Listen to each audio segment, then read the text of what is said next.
vamos a darle la palabra a otro de los destacados exponentes. En este caso va a ser a Lina Paul Alfaro, que es representante de la Organización de las Naciones Unidas para la Alimentación y la Agricultura en México.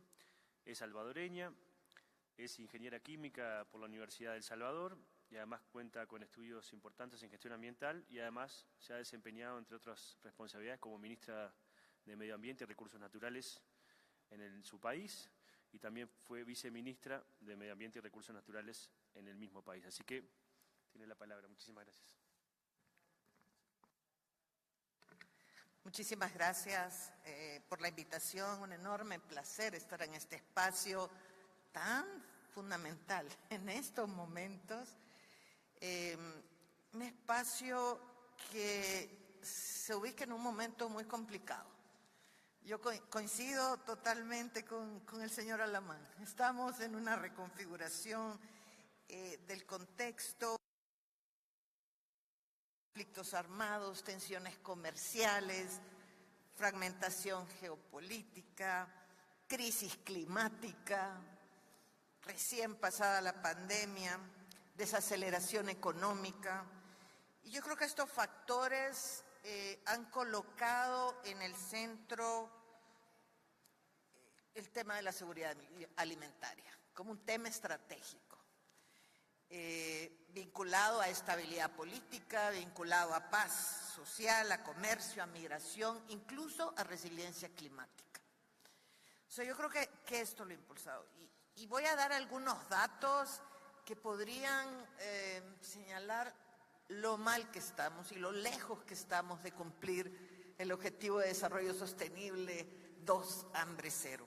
En este momento, y de acuerdo al último informe de seguridad alimentaria y nutricional de la FAO, en este momento 720 millones de personas padecen hambre en el mundo.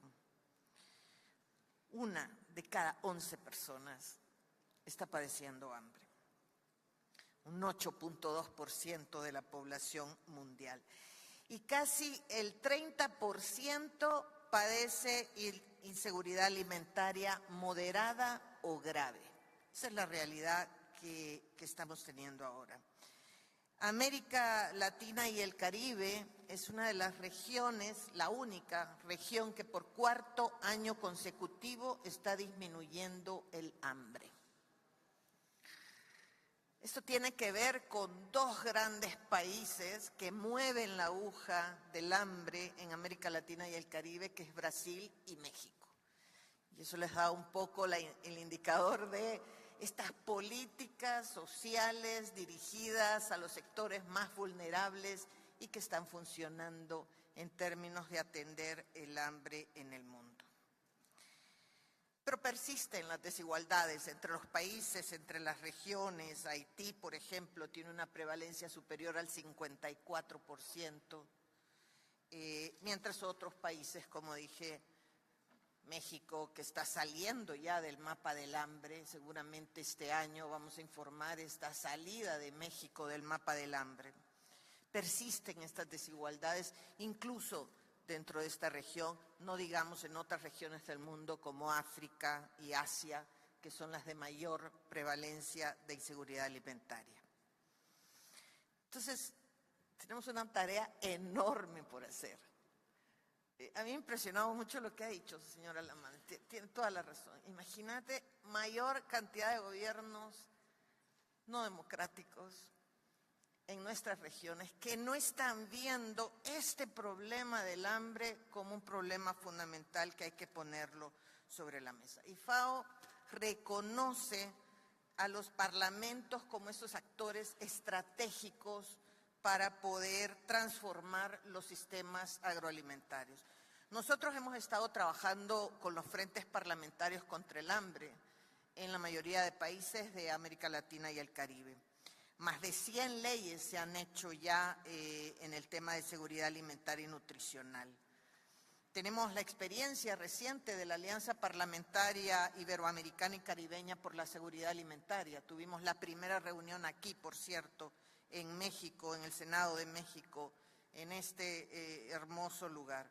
un pacto que ha sido firmado por varios parlamentos ya y que promueve esta alimentación, nosotros le llamamos el Pacto Alimentación Primero, con una hoja de ruta compartida.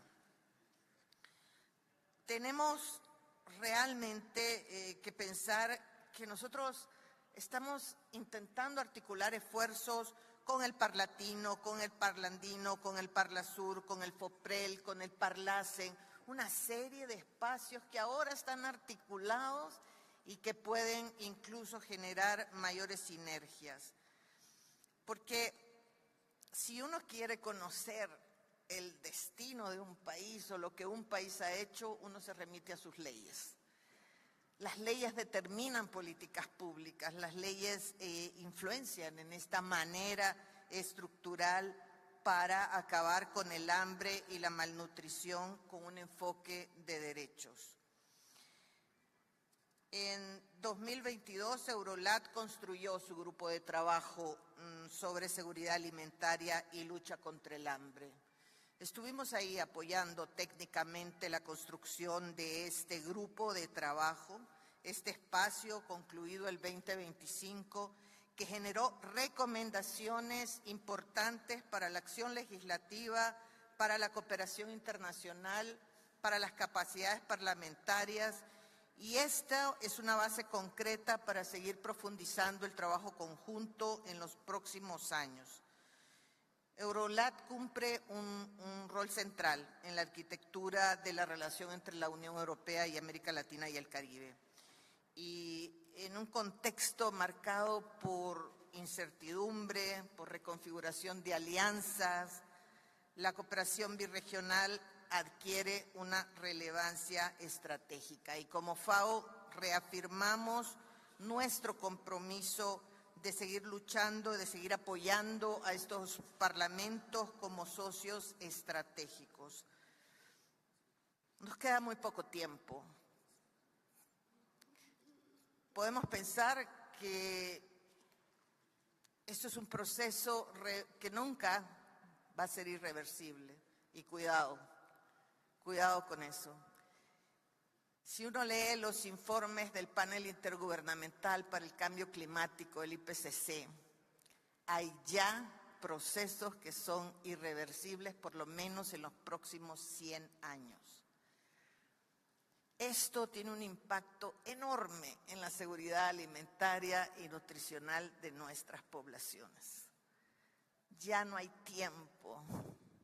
A mí me gusta una frase de un secretario general de Naciones Unidas, el señor Ban Ki-moon, un exsecretario general, que decía: ya no hay tiempo para ser pesimistas, tenemos que pensar en adelante. Y coincido absolutamente que ojalá la próxima secretaria general de Naciones Unidas sea una mujer latinoamericana, porque es tiempo de mujeres, dice nuestra presidenta acá en México, la señora Claudia Sheinbaum. Y con las disculpas de muchos de ustedes, es que somos más inteligentes. Muchísimas gracias. Gracias. Yo quisiera comentar algunas de las intervenciones de hoy que piden más regulación de las redes sociales, como la intervención del copresidente Cayetano Gómez. Yo nací en la ciudad de Mainz, en Alemania, 500 años después de Juan Gutenberg, que nació en la misma ciudad. Gutenberg, en el año 1450, inventó la imprenta de los libros.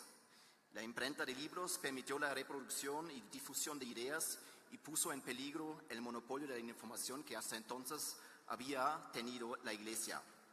El Papa Leo X respondió a la imprenta de Gutenberg con una bula papal, se llama Inter Solicitudines, y les voy a leer la frase central de esta bula. Para el fortalecimiento de la fe, hemos considerado oportuno ejercer nuestra supervisión sobre la impresión de libros a fin de que en el futuro no crezcan espinas juntos con la buena semilla, ni se mezclan venenos con los remedios. Eso escribió el Papa Leo X hace 500 años. Y como todos ustedes saben, la Iglesia fracasó en su intento desesperado por censurar la imprenta. No pudieron salvar su poder, la Reforma y luego la Ilustración, no pudieron ser detenidos. Así fue la historia y así también el presente. Los que aquí piden una censura rígida de las redes sociales van a fallar. Yo estoy convencido que las medidas de hoy de censura, como lo es el Digital Services Act en Europa, son los equivalentes de esta bula papal de hace 500 años. La historia pasará por encima de los que piden censura, porque la verdad no se puede prohibir, libre es el entendimiento y no hay candado no hay candado que lo prive. Gracias. Muchas gracias a usted, señor parlamentario. Ahora tiene la palabra el parlamentario Herman Tersch.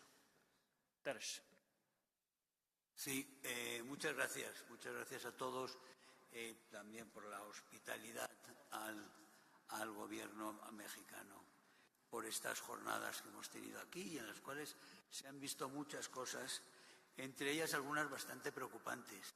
Eurolat cumple 20 años y resulta que muchas cosas se ha quedado ya muy antiguo. Estamos viendo cómo se habla de que las tendencias autoritarias, dicen, se equiparan a movimientos hacia la derecha. Vemos cómo se ha estado vanagloriando lo que son mecanismos para la intervención contra las redes sociales, contra el pluralismo de las opiniones, contra el libre flujo de las opiniones en el mundo, que siempre han aportado a la inteligencia, al comercio y a la riqueza, y sobre todo a la libertad, por supuesto. La libertad es probablemente lo más importante que necesitamos, porque todo lo demás, si no tenemos ciudadanos libres, no hay nada. Nos hemos olvidado que en Cuba no hay elecciones y tenemos aquí parlamentarios cubanos, supuestos parlamentarios cubanos, y tenemos que pedir, por favor, que haya elecciones en Cuba, que haya elecciones en Venezuela cuanto antes, porque necesitamos libertad para todos nosotros. Muchas gracias. Muchas gracias a usted. Y ahora sí, para cerrar el debate, tiene la palabra Carla Lisbeth Gutiérrez.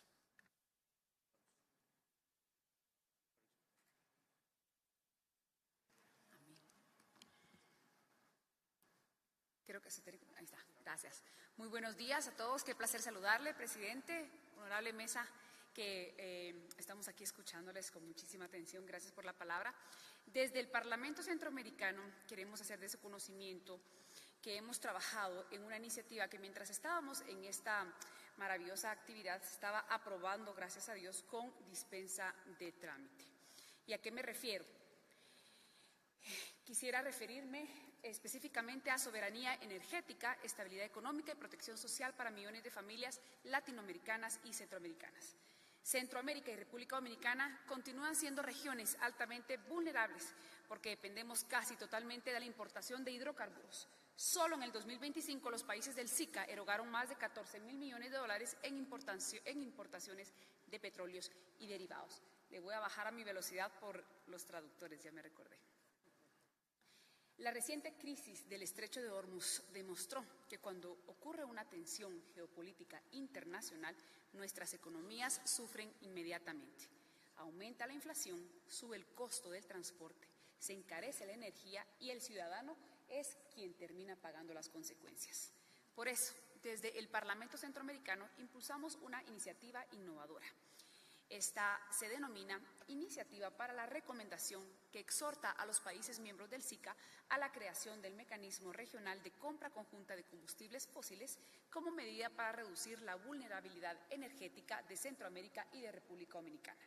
Esta fue aprobada, como les digo, hace 2 días para admisión con dispensa de trámite y ya se encuentra en análisis por parte de la Comisión de Integración, Comercio y Economía de nuestro Parlamento. ¿Qué buscamos? Que nuestros países dejen de negociar de manera fragmentada y comiencen a actuar como un bloque regional, generando economías de escala mejores condiciones de negociación, reservas estratégicas y una mayor capacidad de respuesta ante las crisis internacionales. Esta iniciativa no busca de ninguna forma sustituir mercados, sino fortalecer la capacidad de nuestros estados para proteger a sus pueblos con transparencia, con eficiencia y cooperación regional. Desde Eurolat, esto también es estratégico, porque Europa ya ha demostrado que la integración y la cooperación energética son herramientas de estabilidad política y de economía. Como decía la senadora Robles Gutiérrez de México, más allá de ideologías, es necesaria una cohesión política, pasar de la vulnerabilidad a la coordinación regional. Y esa coordinación comienza entendiendo que la energía no es solamente un tema económico, es seguridad, es competitividad y es paz social. Muchísimas gracias.